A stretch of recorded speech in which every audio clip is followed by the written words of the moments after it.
Now, just like we can access all commands through the F3 shortcut, in a similar way, we can access the most recently used commands as well.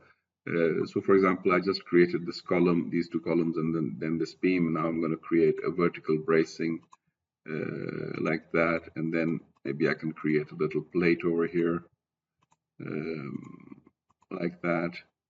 Now I've basically created four things. If I were to now press the the quotes key, which is usually on the top left corner of your keyboard, the quotation mark right next to the first key on the numbers on the top on the keyboard, the left hand side.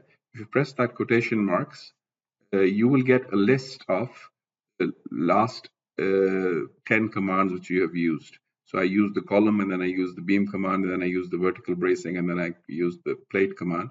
So if I wanted to go back to any one of these, I would just need to double click on that one, and I would be in the columns command, for example, right, like that. If I press the quote key again, I can go to the beam command, and from there I can start entering beams like that.